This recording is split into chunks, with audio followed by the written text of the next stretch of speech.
अगर ज़िंदगी को बदलना है तो पहले खुद को बदलो, और अगर खुद को बदलना है तो पहले अपने माइंडसेट को बदलो। नमस्कार, मैं आपका यार आदर्श। यार सबसे पहले मैं उम्मीद करता हूँ कि आप सभी लोग सेफ़ होंगे, घर पे होंगे, और इस पैंडमिक के टाइम पे सभी लोग की हेल्थ भी अच्छी होगी। तो देखो यार, अभी हम सब जैसे एक ऐसे टाइम पे रह रहे हैं ना, जहाँ पे यार हम सभी लोग घर के अंदर बंद हैं। कोई घर से बाहर जा नहीं रहा है, लॉकडाउन फिर से लग रहा है, स्कूल बंद है, मार्केट बंद है, पता नहीं क्या क्या हो रहा है।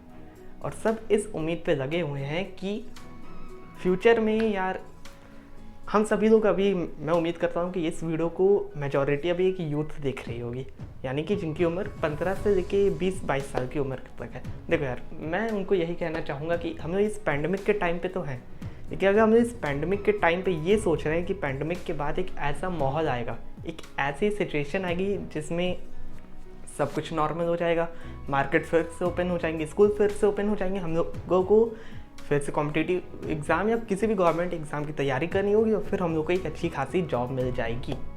देखो, टू बी वेरी ऑनेस्ट, मैं गवर्नमेंट एग्ज़ाम के बारे में यार उतना ज़्यादा नॉलेज मुझे नहीं है, लेकिन तभी मैं इतना सिचुएशन को देख के कह सकता हूँ कि फ्यूचर में मार्केट क्रैश हो सकता है। भगवान करे ऐसा ना हो, लेकिन हो सकता है, मार्केट क्रैश हो सकती है। और तो और जितने भी गवर्नमेंट एग्ज़ाम हैं उनके भरोसे मेरे हिसाब से नहीं रहना चाहिए, क्योंकि इस टाइम पे गवर्नमेंट एग्ज़ाम भी जहाँ तक सुनने में आ रहा है सब पोस्टपोन्ड होने वाले हैं, और ऐसा कुछ अभी होने वाला नहीं कि कोरोना का टाइम तुरंत अभी 1-2 महीने में चला जाएगा।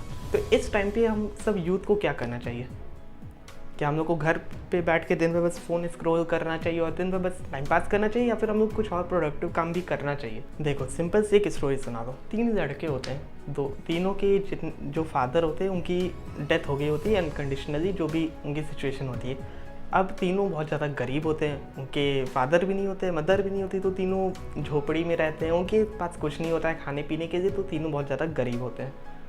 और एक रात उन तीनों को एक सपना आता है, जिसमें उनके जो फादर होते हैं उनके सपने में आके कहते हैं कि मैंने, सबके इंडिविजुअली सपना आता है, और कहते हैं कि मैंने तुम्हारे लिए, हर एक को, मैंने तुम्हारे लिए उस दूर जंगल में जाके एक पेड़ के नीचे बहुत सारा पैसा दबा के रखा है। पैसा पेड़ के नीचे, अगर आप खोदोगे तो उसमें पैसा आपको मिलेगा।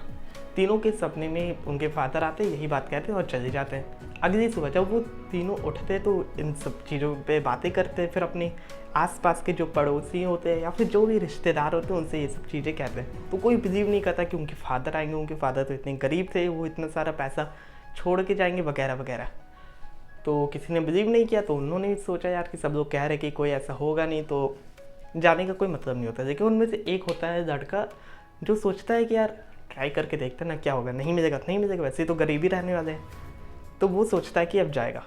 सब लोग बहुत मना करते हो, इनफैक्ट उसके जो दोनों भाई होते हैं वो ही मना करते हैं कि यार ना जाओ ना जाओ, वहाँ कुछ नहीं होगा कुछ नहीं होगा, लेकिन वो अपने जिद पे अड़ा रहता है और जाता है। कुछ दिनों बाद, 1-2 हफ्ते बाद वो जाता है, उस पेड़ को ढूंढता है, जैसे उसके फादर ने कहा होता है कि ऐसा पेड़ होगा इस जगह पे होगा। ढूंढता है और फाइनली उसे वो पेड़ मिलता है, और जब वो खोदता है तो उससे पहले तो कुछ नहीं मिलता है। फिर वो आसपास की जितने भी चीज़ें होती हैं उन सबको एनालाइज करता है, और फिर सोचता है कि यहाँ पे खोदना चाहिए, यहाँ पे कुछ मिलने के चांस है। और जब वो उसे खोदता है तो उसे मिलता है यार कि जब हल्का ज़्यादा खोदता है, मेहनत करता है, तब जाके उसे रियलिटी में खजाना मिल जाता है, जो भी उसके फादर ने उसे जिस तरीके से भी रखा हो। और जब वो वापस आता है तो दिखाता है कि उसे मिल गया। वो मतलब वो पहले से उसकी जो कंडीशन होती है वो इम्प्रूव हो जाती है, यानी कि उसके सपने में जो आया था वो रियल था कि नहीं वो तो नहीं पता, लेकिन उसने जो भी मिला उसने उस चांस को एक अपॉर्चुनिटी की तरह लिया। हम सबके और जितने भी लोग थे उन सब ने उसे मना किया था ऐसा करने से कुछ नहीं होगा, लेकिन उससे ने किया, ट्राई करके देखा और वो सक्सेसफुल हो गया।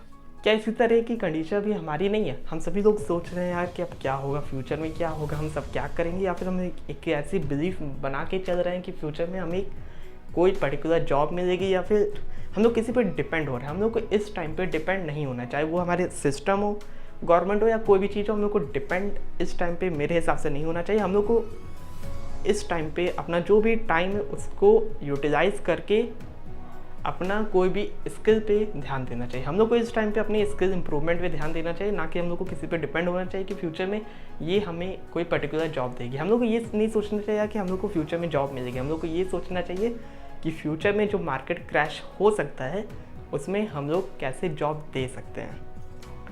जब हम इस माइंडसेट के साथ चलेंगे तो फ्यूचर में सच में कुछ हमारे साथ अच्छा हो सकता है। हम लोग को इस टाइम को एज ए अपॉर्चुनिटी देनी है दिन भर। मैं ये नहीं कह रहा हूँ स्टूडेंट को कि आप अपनी पढ़ाई ना करो, इन सब चीज़ों पर आ जाओ, अब स्किल डेवलपमेंट पे इससे आ जाओ, नहीं पढ़ाई कर दो। उसके बाद जो टाइम होता है दिन भर हम लोग जो फ़ोन पे टाइम पास करते हैं, उस टाइम पे हम लोग को स्किल डेवलपमेंट पे ध्यान देनी चाहिए। तो यार मैं बस यही कहना चाहूँगा कि जितने भी यूथ है या जितने भी स्टूडेंट इस वीडियो को देख रहे हैं, इस टाइम पे अपने स्किल डेवलपमेंट पे ध्यान दो, किसी और चीज़ पे टाइम वेस्ट ना करो, क्योंकि फ्यूचर के जो कंडीशन है वहाँ पे कुछ भी हो सकता है। किसी पे डिपेंड होने की इस टाइम पे ज़रूरत बिल्कुल नहीं है। बाकी मैं तो आपसे अगली वीडियो में, तब तक हेल्दी रहो, हैप्पी रहो, हंसते रहो, पढ़ते रहो। जय हिंद, जय भारत।